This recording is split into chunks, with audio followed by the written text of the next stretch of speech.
Celtic are back in Scottish Cup action tomorrow as they take on Raith Rovers in the fifth round of the trophy. The trophy they're looking to defend, of course, as part of what might become another domestic treble. This is Tino with the Countdown to Kick-Off show, joined here by Paddy. Paddy, your initial thoughts of ahead of tomorrow's tea time kick-off at Celtic Park?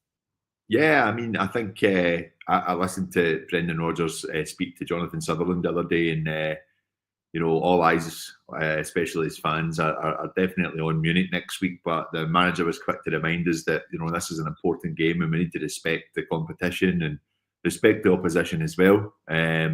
Falkirk, when we played them earlier on in the League Cup, put a bit of a challenge to us, and a bit of a wake-up call. Some moments at the back as well. So it's not a foregone conclusion that it's a win.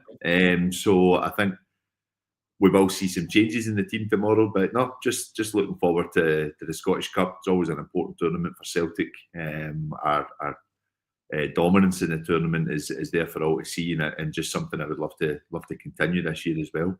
Yeah, absolutely. Paddy, we're in the midst of a run. It's 4 games in a row at Celtic Park. Obviously, the first of which was on Wednesday night against Dundee. Had to think there. And then we've obviously got Bayern next week, and then Dundee United beyond that. How much a boost will the players have taken from what was a brilliant performance, start to finish, on Wednesday night? Jota and Maeda picking up the headlines, but actually a number of Celtic players were really good on the night. Yeah, I think the game came at the right time. I think obviously fans have got different views on how the transfer window went. Obviously, I think coming from not so good to absolutely terrible, I don't see many saying it's in the good camp, and I would include myself in that. I think that there's a tendency just to get caught up in it all, which I can totally understand as well. So I was happy to see the football back so quickly. Happy to get a look at Jeffrey Schlupp as well and see what he's going to bring to us. But most importantly, just an incredible performance from us. First half, we took a bit of time just to figure Dundee out, how they were shaping up for the game. We still got our goals though, and in the second half we just came out and dominated. Really, really strong performance. And there could have been 2 or 3 that were man of the match. But I think the main man, Daizen, deserves all the plaudits for me. Yeah, absolutely. He was sensational, wasn't he? He's now clear as Celtic's top goal scorer on 18. Nicholas Kuhn just behind on 17. So big numbers for wingers. But just in general, what do you put a performance like that down to? As we know, there's been some ups and downs. It's not been as free-flowing in recent weeks. Celtic have still been winning, still been putting in pretty decent performances. They've had the challenges of Europe to contend with, and that will continue next week with Bayern. But we've not let off the shackles or taken off the shackles in that kind of way for some time. So what do you put it down to? It's probably coming down to the squad management for me, Tino. I think as fans, we're going by game. We're thinking about maybe the odd game here or there coming up, and we're looking at the team. Who do we want to see come in? We're not there at training. We're not watching the players at training. We're not seeing the mindset of the players. We get none of that until we see them on the park. And I think the one guy that's there day in, day out is our manager, along with his coaching staff and his sports scientists, that they navigate their way through. And if you look at it, I think you and I were touching on this on Monday. We were able to field a really strong team on Wednesday, and more than likely the team that's going to face that start 11 that's going to face Bayern Munich, given Maeda out for Nicholas Kuhn. So tomorrow allows us some more changes. Still think we'll maybe go with a strong 11 tomorrow, and then we'll see the changes ring in around the 60 and 70 minute mark. But I think it does come from good squad management. I think being able to rest some players against Motherwell last week as well shaped us up for a really, really strong performance against Dundee. And I think, probably a bit of needle in the terms of the draw, and Austin Trussey wanting to prove a point, especially against the same players that he came up against at Dens Park that in a sense bullied them. So I think that there was an element of, just put this one to bed and do it in fashion. And I thought we were excellent. We were really good on Wednesday. Do you think getting rid of the disruptive influence that was Kyogo Furuhashi has brought something out on his teammates? No, absolutely not. I think the guys will be gutted to see a player of Kyogo's calibre leave. But The one person that won't be is Daizen Maeda, and the scoring form continues for him. So long may that continue, and I do think we are starting to see. I do start. I think to see that the pace really increase in him. He's getting that little yard quicker, which is exciting for us. Let me ask you a question which I asked Asim just yesterday. Myself and Asim done the post-match after the Dundee game, and just given a straight choice, it's a hypothetical, as a lot of my questions are, but given a straight choice, if you could have Kyogo but no Jota, which is what we had a few weeks ago, or what we've got now is Jota but no Kyogo, what would you pick out of the two options? I would still say Kyogo for me. And the reason I would say that is what he's given to us and the consistency of Kyogo. Now, you can say about his performance and his goal scoring really possibly taking a dip in the last few months. The goals scored last season weren't up at the highest amounts as well, but it's been a complete change of system for him, and he's still delivering for Celtic. I think the big thing for me is when your manager turns around and says, this is a perfect player for my system, then that's enough for me in it. Ideally, you want the two of them playing together, of course, and I do think it's a very close call. But Kyogo gave Celtic so much, pulled us through so much as well, at a really, really difficult time with a very bloated squad of players that were just nowhere near the level required, and also a lot of youth players having to come in when we lost so many during that summer when he arrived as well. So he was massive for us, and yeah, I think for me, Kyogo would always be part of a Celtic team. But that's my opinion. Yeah, and all fair points. I think just at the end of the day, ultimately they're just both real entertainers. We've had so much joy watching Kyogo for Celtic, and previously watching Jota, and it's just a real bonus to get him back. So it's a sore one to lose Kyogo, a real fan's favourite for 3 and a bit seasons. But you replace him almost immediately with Jota, which is a massive plus. And it's great to see him hitting the ground running. You know, lots of chat about he'll take a bit of time and don't expect too much. He's blown that out the water. Sensational return by getting his goal at Fir Park, and he was brilliant for the hour or so that he played on Wednesday night. And Paddy, just a couple of updates before we kick on properly here. No particular order. You'll have seen the news confirmed now that Celtic fans will be allowed into the Allianz Arena over in Munich for the return leg next week. That's huge, isn't it, in terms of the boost? Lucky boys. Lucky boys. Yeah, so that's a big one. And listen, I think I've made my feelings clear in terms of the ultra scene and in terms of what flares and what pyro bring to the atmosphere. But if the party liners don't do it, and then one individual decides just to put everyone's opportunity to go and see their team away from home, decides to go ahead and do it, then it's just not on. It's not fair on everyone, and I think that we are very lucky to get away with this.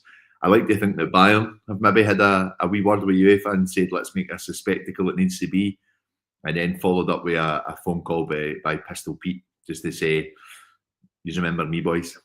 The influence still goes on. I think you're right, though. I do think we're lucky. I think we were staring down the barrel of no Celtic fans for our biggest European knockout tie in 12 years, give or take. That would have been sore to take, and it would have been a real letdown for the players. You know, they take so much energy off the fans, and I think it's massive that we'll be allowed to travel.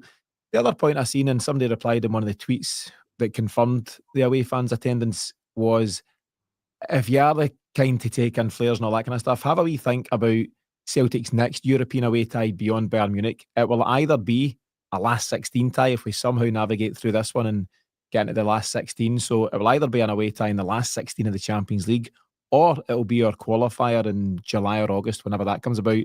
In different ways, both really, really important away fixtures. And if there's any more nonsense like what we've seen against Villa, then it's only the club and the other fans that'll lose out. So that's an important one to be mindful of. The other bit of news, Paddy, that seems to be breaking is that Greg Taylor looks like he will be away, and the suggestion is Dynamo Zagreb. Again, we're maybe going over old ground here, but you can understand why a guy at 27 wouldn't want to play second fiddle. And if you hang around, you're going to be second fiddle to Kieran Tierney, no doubt about that. Yeah. So you can understand if it's a move. Just a wee bit surprised at that kind of move, but going to Croatia, trying a new culture, if that's what he goes with, then good luck to him. Yeah, absolutely. And he's given us 5 years. He's won trophy after trophy, Greg Taylor, and I think that he's hit the ceiling for me as a Celtic player. But will I thank him for his service to Celtic? Absolutely. I think he's been pivotal at certain moments. I go back to that season under Ange, the first season. I thought he was a big player for us then as well. Really adapted well to the new system. But our manager speaks about progress. I do think there's other levels that Celtic can go to, and it's been our weakest position in Europe, I'm afraid. And I think that's not just down to Greg Taylor. I also think that the left-hand side of defence is an area of concern as well. So for me, I wish him all the best, and I thank him for everything he's done. But it's ran its course, and all the best to him. Yeah, and that's fine. And I think what we know of Greg Taylor as a character is while he remains here as a Celtic player, he'll give his absolute all, as he's always done for Celtic. That commitment from the player has never been in question. So we expect to see more of that between now and the end of the season. Before we kick on, Paddy, a big shout out to Chris Green and to 420 Somewhere, our new members on our YouTube channel here. Remember, you do need to be a member to comment on these live chats that we do for every Celtic game pre and post match. So great to see Chris and 420 here in the chat, as well as the various other guys. What we're also going to be doing just a wee bit later on in this episode is announcing the winner of our January promo at the Celtic Exchange Plus. For those who remember, we were putting up a prize of a large framed print of the very moment that Celtic won the League Cup back in December, and we'll catch that a wee bit later on in the piece. There's a bit of tech involved, Paddy, so that'll be fun and games for me fiddling about with that, but we'll see how that goes. Let's kick on with the Raith Rovers chat. 5:30 kickoff, similar to what we had just a few weeks ago against Kilmarnock. How do you like those evening kickoffs at Celtic Park, Paddy? I'm one for getting the football out the way and then go and enjoy your day. I always find that when I show up to Celtic Park with a few pints in me, I don't really remember much of the game the next day. So I'd rather it was the other way about. But a good day, because I always think 3 o'clock breaks the day up a bit too much. But I'm sure it'll be a good atmosphere tomorrow, put it that way. Yeah, lively stuff on a Saturday night at Celtic Park. In terms of the lineup, let's go with that and see what we think he'll go with. Obviously, big calls to make ahead of Bayern on Wednesday, isn't it? Wednesday coming the 12th. Huge decisions to make. We know that Maeda's not available, frustratingly so, isn't it, given the form that he's in? But as what is, he won't play on Wednesday night, and that may sway the manager's thinking as to how many minutes to give him or not against Raith Rovers. But let's start at the back.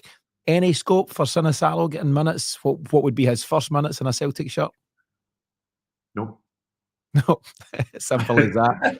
Kasper Schmeichel wants to play football. I think no. I would be surprised if we drop.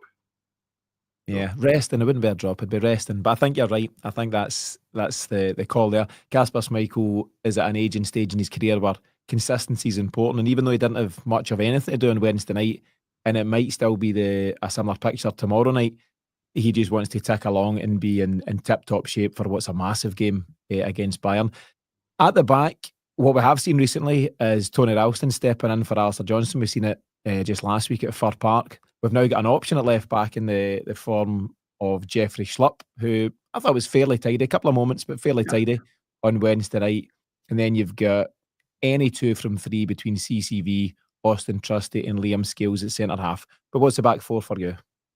I think we'll see Johnson start, and I think we'll see Taylor start.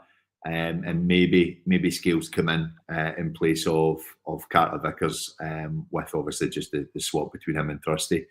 But I do think we'll maybe see the 2 wing backs go off round about the hour mark for Ralston and for Schlupp as well. So what was your centre half pairing then? Centre half pairing, Scales and Trusty. Scales and Trusty, CCV giving a wee break. Aye. And obviously he missed out just over a week ago a couple of weeks ago now, the Villa game. And they're maybe just being clever with him. And it, again, same applies to Kasper Schmeichel as Carter Vickers. You want these guys in absolute peak condition in terms of managing them into that game. Midfield's been interesting because I think we're back to a situation where our strongest 3, when all on form, is Callum McGregor, Arne Engels and Rio Hatate. I thought Hatate and Engels particularly really stood out on Wednesday night. I thought they were excellent. I think Engels is getting better and better with every game. We can definitely blow away the myth, can't we? Some folks were saying at the start, I don't see it, and never an £11 million player and all these kind of things. Nobody's actually saying he's an £11 million player right now, but that's what we paid for him. That was just market forces dictated that the money aside, he's just a very talented young player, and he's grown more and more confident by the game. Great to see him get a couple of goals again during the week, one a penalty and one from open play, and it did take a deflection, but can't win the raffle if you don't buy a ticket and all that. It was a good connection, and he's a young player who continues to grow, Paddy. He really is. I think for me, he was great. He wanted his hat trick. You could tell he was trying to get involved in absolutely everything. We're starting to see him get up to speed with the hecticness of Scottish football, I think, and you're starting to see now a bit more of a discipline about him, and more of an engine. I think back that up with a good pre-season and just a little bit more stronger, just not to get brushed off as easy, and make sure that he can get his body across and stop a counter-attack from an opposition. I think he's definitely getting there. Technically, very, very gifted player. Very gifted player. And I think that we're going to see, I think we're finally going to see a Celtic player more accurate with shots outside the box than we have in a long time as well. Once he just gets that extra yard ahead of other defences, I think we'll start to see a few more goals coming from those positions from him. Yeah, I think we will. Talented as he is, do we start him tomorrow, or do you use your squad and get a Bernardo or McCowan in? What do you think the three's going to be? I think we might use the squad a bit in the middle tomorrow, because I think that's massive for us on Wednesday night. I do think that we need Hatate for a full 90. We need Engels for at least 70 minutes. This is going to be one in the middle if we have any chance. So for me, I think those two will be rested, and I think we'll see Bernardo and Luke McCowan come in. Bernardo, McCowan and Callum McGregor at the number 6. McGregor will play, but I think he'll come off in the other mark. Yeah, it was interesting to see him come off during the week, mostly because we just rarely see it. It's just not something that's happened a whole lot, in general in his time at Celtic. But I just think we've got to be clever, and with such a big game against Bayern, we're going to focus on Bayern, of course, in the early part of next week, so I don't want to kind of take too much time up covering it at the moment, but yes, we can say it's going to be extremely difficult, a real challenge for Celtic to go through, whatever happens. But you need to give yourself the best possible chance of going through. You need to have your best players, peaking at the right time and being spot on in terms of the physical aspect of what will be a really challenging game, physically as much as anything. And Callum McGregor's as important to as anybody when it comes to that. And I do think we need to be careful with him and for his sake for this one. Yeah, absolutely. But he's the kind of guy that he's obviously the captain. I think he'll want to play as many times as he possibly can for Celtic. But for me, he plays tomorrow just for his leadership on the park as well. Because as I say, it's a game we need to navigate ourselves through. They'll be coming to prove a point. It's a bit of a free hit for Raith Rovers, so they'll be coming to prove a point. These games, I believe, go straight to extra time as well, so there's no replays anymore at this point. And I think that we just have to go and make sure that we get the job done. That's why you need Callum McGregor in the middle of the park. Yeah, I think that's fair enough, and I think in all likelihood it'll start, and that'll be appearance 502 in a Celtic shirt for Callum McGregor. The forward line's interesting, isn't it? We've now seen the introduction in short bursts of Johnny Kenny. He played against Ross County. We were there for that one, and we seen him come on and have an impact, showing good energy on that day. And then he came on the other night, and he was certainly a willing worker. He put in a shift, albeit didn't see much of the ball and didn't get any clear-cut opportunities. But I liked his endeavour. I thought he put himself about, and he looks like he's got a bit of pace, and he certainly, was putting in a shift for the team. There's various comments coming in. I'll highlight a few of them in the moment, but various guys that want to see Johnny Kenny getting a start tomorrow based on what is on the horizon. Do you think there is a possibility of it? Absolutely. I think that we'll maybe go with Ida to begin with, though. But I wouldn't be surprised if Kenny's given the nod. I definitely think we'll see Maeda, considering he's not going to be playing next week. And I do think we might manage Jota's minutes tomorrow as well. Maybe bringing him on later on in the game, maybe for Nicholas Kuhn. But I can definitely see Johnny Kenny get the nod. I wouldn't be surprised if he did. But I do think I'm leaning more towards Ida just to continue his form as well. But I would love to see Kenny get the start. I'd love to see Kenny get the goal. Yeah, I think that would really give him a genuine chance of kicking on, because you know how it is for life as a striker at Celtic. The longer you go without a goal, and Adam Maeda was the guy picking up those headlines not that long ago. Some interesting articles from the BBC highlighting his lack of goals, but we'll not go down that road right now. But there's pressure on a Celtic striker, and so there should be. You know, we're a massive club, and there's a huge onus on getting the all-important goals. But we know this system that we play under Brendan Rodgers and how effective it can be in terms of the wide guys chipping in. As I said at the top of the piece, 18 goals for Maeda, 17 for Nicholas Kuhn. But I think you're right. I think it's Adam Maeda that would get the nod, because momentum is so important. And it's been a stop-start season for different reasons for Adam Maeda. Kyogo obviously being the preferred frontman was a big part of his lack of game time. He's now the man in the shirt, and now at, what is he, 24, maybe 23, 24? He's now the senior striker at Celtic. He's now the main man, at least until summer. And I think you want a guy like that going into a Bayern game full of confidence, and starting tomorrow against Raith Rovers and grabbing a goal or two would really help with that. Well, 100%. And I think that you are starting to see, I remember saying he needs a bit more of an arrogance, a bit more aggression to his play. And I think that just looking at him, just looking at how he's answering the questions in the media as well, he seems as if he's reassuring himself, and that's the only person he needs to do that to. And I think that it is a heavyweight having 9 million on your name, but we've spoke about that, probably a bit more inflated. But it's not to say that he can't become a £9 million player, Adam Maeda. I think that he's got the attributes. It's just simple. It's just games for him, I think. But the scoring's coming. The different kind of goals that he's scoring. He's a very good finisher of the ball. But for me, I'm just enjoying the quick turn of pace we're starting to see from him, and the strength. Yeah, it's been great to see. And I think it's 4 goals in 3 games, isn't it? And hopefully adds to that tally tomorrow against Raith Rovers. So what do you think we will go in the wide areas? There's so many options. I'm struggling to pin it down, because there's rationale for starting Jota and giving him another 60 minutes. The fact that Maeda won't play, you just go and give him maybe 90, all these kind of things. Nicholas Kuhn started on the bench during the week. Therefore, do you want to get him a start this time around? What do you think? I nearly forgot my pal Yang. What do you think he'll go with? I think everyone forgot your pal Yang there as well, maybe. I think Maeda on the left for me, 90 minutes, as you just said, and I think we'll see Nicholas Kuhn start as well. Interestingly enough, it was weird to see a few murmurings on Twitter that Kuhn wasn't happy about not starting on Wednesday against Dundee. I was a bit, excuse the pun for the name here, I was a bit miffed by it. But I thought, like, everyone's saying he's took his frustration out with that goal. You're just like, no, come on, not everything's a drama. Like, I'm pretty sure our players know that our manager wants us to be fully fit and ready to go for the game against Bayern Munich next week.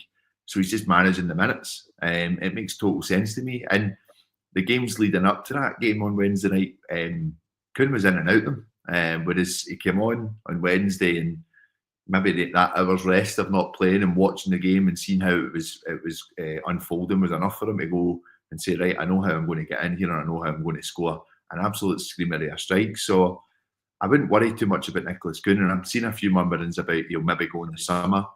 Take a really high bid for Nicholas Kuhn to leave. I don't think he'll go anywhere. I'm more worried about Maeda. Yeah, and I think quite a few are, not all of a sudden, but he's bit by bit becomes one of, if not the most important player in the team because of his unique skill set. There's better players than Daizen Maeda, of course there are. There's no denying that. Jota's a better footballer. You'd say Nicholas Kuhn's a better footballer, but as an effective player, as part of our setup, he's so vital to it. And yeah, he's top man at this moment in time. I think you're right on Nicholas Kuhn. I wouldn't expect him to go this summer. And I think he's still a young man too, and he'd be well served to sit tight and spend another year under someone like Brendan Rodgers, all going well, get more Champions League experience with Celtic next season, and can kick on from there. Myself and Asim did have the chat about, not that he looked unhappy at scoring. He's never particularly charismatic. It's not who he is. He's not Jota. Jota's a different personality. Jota's got that kind of star quality thing going on, whereas Nicholas Kuhn is just, he's kind of all business. Turns up, does his job, goes home. That's what he is. He's very effective as well. And it's funny because, he didn't celebrate wildly I mean, it's a 6th goal. The game was won. It was comfortable. It's not like he's grabbed a late winner there. He scored the 6th goal in a 6-0 rout. There's a picture of him with the manager after the game. I think Rodgers has his arm around him, and it's all smiles. There's no drama, but it was just an interesting observation at the time. But that's a kind of rough workaround in terms of the 11. There might be some movers and shakers in there. Yeah. But it is an opportunity again to get minutes and players at a vital time in the campaign. Luke McCowan's generally on the fringes just now. Liam Scales is in the fringes. Paulo Bernardo, absolutely. Jeffrey Schlupp, new in the door. And depending on how the game shapes up, it would make sense to get minutes for these guys as they continue within their Celtic career. Well, that's it, and I think that, if we are to do anything in Europe as well, if we are to move and progress on to the next steps, it's more two-game weeks that we'll have. The relentlessness of that doesn't calm down. So these guys are really going to be required as well. So I believe my manager will have them on their toes at all points, because we're only an injury away from the midfield from it changing a bit as well. And touch wood, we've had a fairly fortunate season with that. But I do think that, we're looking at one of our strongest squads in a long, long time. And yeah, albeit our gaffer did say the other day that it is a bit lighter. I totally get that when you lose someone of Kyogo's calibre and we lose a few wingers here or there on loan, Stephen Welsh as well. I get it. But I think we're also in a very good shape to strengthen as a squad as well. Should have happened that window, absolutely. But I think that what we have at the moment in terms of our starting 11 and our bench is one of the strongest Celtic teams I've seen in a long time. Yeah, I think we're in a great position just now. And a couple of the comments, I think it's Brown Warrior that's made the suggestion, start strong in a game like this tomorrow, and then you can take the foot off the gas, because the manager won't say it out loud, but a treble's got to be a target. You've at least got to go for the treble, and the Scottish Cup is a massive part of that. It's 33% of it if you want to do the maths, and I think Celtic would be well served to just make sure we get the win secured first and foremost. Just in terms of Raith Rovers himself, Paddy, a couple of folks asking questions. So Pat was asking, Pat McLaughlin, is John McGlynn still the manager? He is now Falkirk again, isn't he? And it's Barry Robson, ex-Celt Barry Robson, of course, and very popular ex-Celt Barry Robson, who's their manager. He took over just a few weeks ago. I wouldn't lay claim to know much about the Raith Rovers team in general, but they do have experience at the back in the shape of Paul Hanlon, ex-Hibs, at centre-half, and Louis Stevenson, also ex-Hibs. I think both those lads won the Scottish Cup in 2016 against Rangers, didn't they? Aye. And they'll form part of the defence, but they're not having a great season. I think they're in 7th place in the Championship just now. And they're a club that are often there or thereabouts towards the top of the table. They're not usually out in front, but they're in the playoff places, but they're not quite there just now. And on that note, I don't know how they approach this. As you say, it's a shot to nothing, but did they actually just go and hope to keep the score down, or do they have a go at it? What do you think? Well, I think just as you kind of said there, they're 7th, but their position's not too far away for the relegation playoff more than it is the promotion playoff. So I think that it might be damage limitation for them tomorrow. It is Barry Robson though, and I think Barry Robson would love to come and get a result against one of his old teams. I think he'll put everything into it. Strange season for them, and I might be wrong here, but I'm pretty sure that Robson came in after a long wait after Ian Murray had left, and then I can't remember if they did bring someone in or if it was a caretaker basis, because Murray left at the beginning of the season. It was quite a strange, quick dismissal. So no, it's I'm hopeful. I wish all the best to Barry Robson. I loved him as a Celtic player. I thought he was excellent for us. But not tomorrow, T. I've seen a few comments earlier on about the Raith Rovers giving people shivers down the spine after that League Cup final game. I don't think we'll forget that one. I think our team will have too much about us and do the job. And also, I think the last time we played them was the Scottish Cup as well, probably around about the same mark under Ange. Yeah, that was the infamous stop passing it backwards. Yeah, as well at 4-0 up. So maybe see a calmer Brendan Rodgers tomorrow, but yeah, we should have enough about us. Yeah, I think so. And Yeah, in terms of recent history against Raith Rovers, you're right. I think it was Liam Scales that got balled out by Ange a couple of seasons ago. And at that time, it was a fairly rare appearance by Scales, possibly at left back that night, a midweek game. And he got absolutely screamed at by Ange for having the audacity to make a backwards pass. Yeah. And yeah, going further back, that League Cup game, I suppose most of us, certainly of our age and a lot of our listeners and viewers will remember, I think it was 31 years ago next month. I'm sure it was March 1994.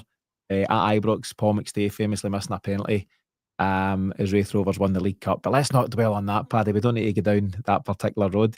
Let me see. Ian O'Sullivan makes a comment. He says, will we see Sinisalo make his debut tomorrow? Ian, if you get out your bed earlier and tune into our show, you will see that me and Paddy covered that earlier on in the piece. But we don't think Sinisalo, but it'll be interesting to see when he does make his first Celtic appearance. But I tell you what we'll do, before we kick on with the kind of end piece of this conversation, we'll have a wee look and make the draw for who's going to be our winner for the January prize. As I mentioned before, those who signed up for the Celtic Exchange Plus in January were automatically put into a draw with all existing members to win a really stunning print that was gifted to us by Geo of Big Lens Photography. And what we'll do is we'll send that out to the winner just following this draw. So give me a second, Paddy. I'll get that set up and we'll make the draw. You can tell me, Paddy, if on your screen we see the countdown from 6, 5, 4. Do you see that? I do, yep. So the winner is George. I'm going to struggle with that surname. George Effimau. Go for that. We'll go for George E. Well done to George. Thanks to George for signing up, and we'll get that print sent out to him just shortly. Hope he stays local, Paddy. Those postage charges could be pricey for the overseas ones, but we'll get that out to George. So thanks to George and everyone else who continues to support us over at the Celtic Exchange Plus. There is a link to join the Celtic Exchange Plus in the show notes for this episode for anyone who wants to get involved. Going back to it, Paddy, so obviously we've kind of covered the lineup. We've had a look at Raith Rovers and what you think they might bring to the party. Score-wise, I mentioned in the notes for this episode that we're in decent February form. 9 goals in 2 games, obviously 6 of them during the week, 3 of them against Motherwell at the weekend. Do you see more of the same and maybe a high-scoring result once again? You were very unlucky. You called 5-0 against Dundee. You were 1 out. Do you think it'll be a similar scoreline? I'm going to go for a Groundhog Day number and go 4-0 tomorrow. I think that we'll get the job done pretty quickly in the first half, and then maybe try and get a crowd pleaser in the second.